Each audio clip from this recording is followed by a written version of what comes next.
Underwatering, overwatering, I have done both and I've killed plants both ways. I have learnt a lot in my last 7 years of collecting plants. And it's taken me a long time to really figure out how much water you need to give each plant. And turns out what I've learnt, it really has nothing to do with the amount of water at all. Sounds weird, but let me show you what I mean.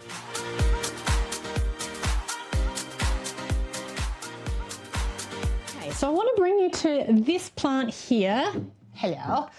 This is a plant stand, by the way, not a stool, so if I fall off, it'll be entertaining. Anyway, so this plant here is a philodendron, and I wanted to show you it. I don't know what philodendron it is, by the way, sorry, because I propagated it, and it's come out with this beautiful variegated, mottled, sprinkled white variegation, and it never had that before. I don't remember that having it before. But anyway, if you can tell me what this philodendron is, please do.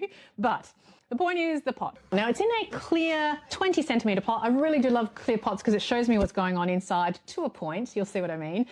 Now, if you have a look at this plant, if you have a look at it from the top, you can see that the top of the soil looks really dry. I can move it around. It's very, very dry to the touch. And if you have a look at the soil through the plastic clear pot, you can see that the top half, almost 2/3 of it actually, looks dry, and the bottom half to a third still looks damp.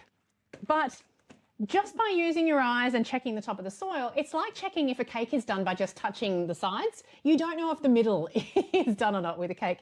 And it's the same when you're watering your plants. If I was to water this one right now, again, honestly, it still feels really heavy. I know I would give myself problems and probably start to give myself root rot because it does not need a water yet. And that's what I hate with some social media recommendations. You've heard of the finger test, right? You pop your finger in and you pop it down as far as it can go. And if it's still dry, if hardly any dirt sticks to your finger, then you should probably water it again. Now you can already see a few problems with that advice. I hate the finger test. I'm sorry if it works for some. I just hate it. I think there's better ways. And honestly, I was killing plants for a lot of years by following that advice before I figured out the real problem, or the real solution, I guess, in how to water your plant properly. So let me show you how I figured this all out. So let me know if any of this sounds familiar. So the first thing I always did when I watered was I would water every Sunday. I only had 5 plants back then, I think, from memory. And I was told to just water plants every Sunday so you don't forget. And that helped for the first couple of weeks, but my plants didn't do very well. And then I started to realize, well, actually, different plants need different watering schedules. So then I made this massive spreadsheet. I've still got it. I found it the other day. I say massive because it really should have been on like an A2 big piece of paper or a whiteboard or something, but I tried to squeeze it onto one A4 page I could use. It's got all of my plants that I had at the time on the left. You can't read this very well, but it says bedroom 1, bedroom 2, bedroom 3. I have 31 days across the top, and I tried to figure out or fill in all of the different squares in this thing here. Honestly, this thing, it was like I was trying to run a small business, not just water 30 plants. And I think it's lasted maybe 2-3 weeks. It looks like it lasted about 2 weeks, maybe 2.5 weeks. So then my journey, I went onto YouTube like most people do when they need more advice. And I found this channel called Swedish Plant Guys. Have you seen them before? If you're a plant lover, you probably have. But they helped me learn a lot about plants, and also learned a lot about the medium and the potting mix behind plants.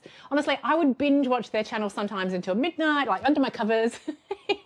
At the end of the day, honestly, almost like watching a Netflix series. I was that obsessed with understanding and learning as much as I could at the time. That was probably maybe the second year that I was into my plants. And they talked about pumice on their channel. Something started to click, and I started to realize when it comes to plant care and watering your plants, it not only matters about the plant and the environment, but the soil itself and the soil mix is really important to your plant as well. And look, while I was figuring it all out, and again, this is over a couple of years at least, I still saw advice on YouTube that didn't quite make sense to me. So I'll tell you some of the things. So for example, you saw me talking about the finger test, right? So it works okay if you've got maybe a smaller pot, but especially if you've got 20 centimetre pots, 40 centimetre pots, you know, the finger test is just ridiculous. Like, you don't need to do that.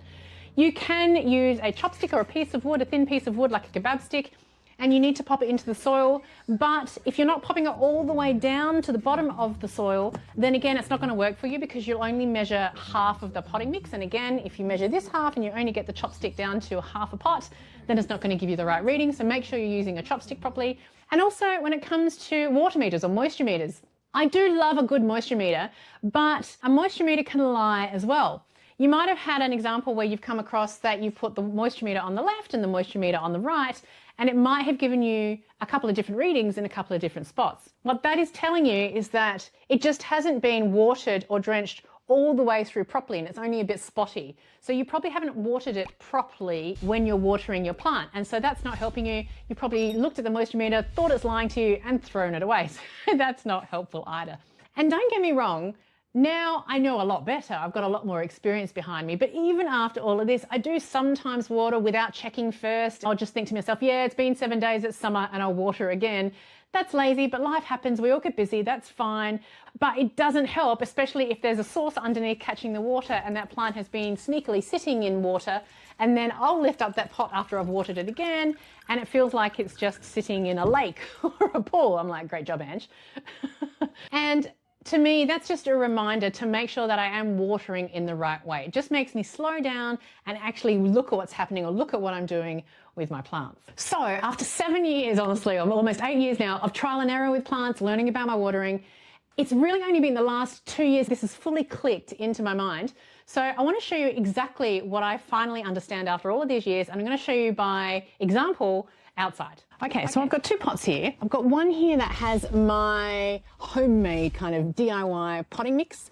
It's very chunky, it's light and airy, it's got orchid bark, it's got perlite, or sometimes pumice I use it if I've got it. Sometimes I add vermiculite, cocoa chunks. It's a good mix. I have a whole video around how I've made this arrowed mix. I use it for almost all of my plants, probably 80 to 90% of my plants, I'll be honest. So I'll leave a link below in the description for you if you want to check that out. My second pot is literally just potting mix I've bought from my local Bunnings store with about 10% compost in there. I actually used this in a video about growing food indoors, and I know it holds a lot of water already, so that's going to be part of what I want to show you. So what we're going to do is we're going to pour about the same amount of water into both of these pots. Okay, so I have 4.5 litres of water in here, so there's quite a lot for the size of the pot, as you can see there. So I'm going to pour about, let's say, at least 1 litre or 2 in each pot. Let's start with the chunky mix first. Keep going, keep going, keep going. You can see how much water I'm pouring in there, quite a lot.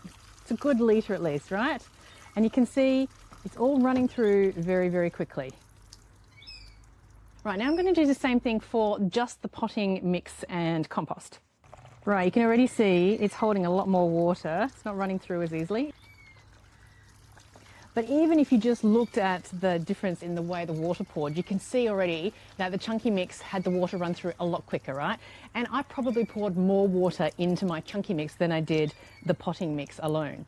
And that's half the point. So when you're watering your plant, it's not about how much water you give it. I mean, I can go back to my arrowed mix, which is very chunky and light, and I can pour another litre in.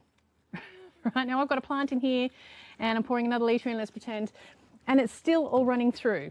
I've poured a lot of water in there, which has meant that all of the potting mix itself has got wet. All of the elements in this potting mix still hold water. The bark holds water, that's wood, you know, the cocoa mix. But the difference is how the soil holds the water. So I'm going to get my hands dirty here, right?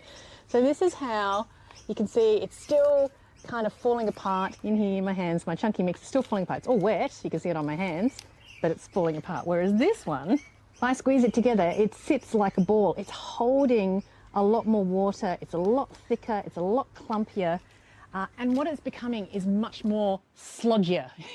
So when it comes to watering your plants, when it comes to watering your plants, it's not how much water you give your plant, it's how that soil that you've got that plant in handles the water. Let me say that again. It's how the soil mix handles the water you're giving it. And so a nice chunky arrowed mix, which does stay damp still because of all the elements, but gives a lot of air through that mix, is going to be beautiful for your plant. Because when it comes to a plant living in there and the roots living in your potting mix, it needs oxygen. So if your soil mix is holding water without letting it drain through, it's holding too much water, it's going to therefore be sludgy, it's going to stick to your roots, and you're not going to get oxygen to your plant roots. So this is still as wet as needed, it's still as damp as needed, and my roots in my plants are going to get to all that water. So, and this will dry out in maybe 3, 4, 5 days. If you're not sure if your soil mix is too chunky or not chunky enough, if you're not sure whether to have it more water holding or more aerated, err on the side of caution and go more aerated. You can always put more water into a very chunky mix and let the water drain through. If you've got too much water in your soil, it's really hard to take that water out. There are a couple of things you can do, I'll share in another video one day, but ultimately it's really hard to take water out of a really solid water holding soil.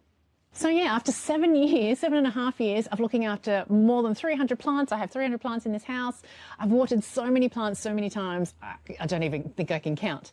I've realized that it's not how much water you give your plant, it's whether the soil can handle that water you're giving it. And honestly, once I got this right and got my hands clean again, the watering became the easier part. The soil mix, when you get it right, helps you immensely. So I don't have to guess anymore. There's no more killing plants from good intention or loving it too much. You do still have to notice how much water you give it, a little bit less in winter, a little bit more in summer, but again, I'm much less worried about overwatering my plants through how I'm watering it. It's only if I let it sit in like a base or a cachet pot and there's water surrounding it and it's literally sitting in soggy soil. That's when it gets a problem.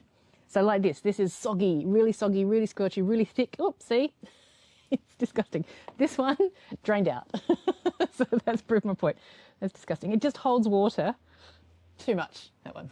Look, if you want to see more tips, better tips actually, more videos, and honestly, just more of the behind the scenes stuff about my channel, then make sure you do have a look at my YouTube membership. It's only $4.99 a month, and you get a whole lot more freebies. I've got seasonal calendars and all sorts happening, and so much more to come in 2026. I'll leave the link in the description below, or just have a look at the join button you'll just see underneath this channel. So tell me, drop me a comment below and tell me which plant you're going to start testing this on first. Have you got a plant with really chunky mix? Are you not sure? Are you still overwatering stuff? But from all of this information today, I think you'll overwater a lot less if you can really nail down that soil. So now that you've got more of the soil and the water working together, you've got that down pat now after watching this video, then I want you to go to this video next. It's literally 5 more watering tips, nice simple tweaks and tips you can do with your watering routine that will help you get twice as much growth. It's amazing how much little tweaks can help in such a big thing. Or if you do want to see my arrowed mix video, I'll leave a link to that here. That's it for today. I hope you enjoyed this video, something a little bit different. Thank you very much for watching. As always, have a week full of leaves, love and laughter. If you haven't been here before, I hope you have a fabulous week. I'd love to be on that plane going on holiday. And I will see you in my next video. See you later, guys. Bye. Oh, hello. Hello. Hello. Yep, hello. Yes, hello. Ah, hello.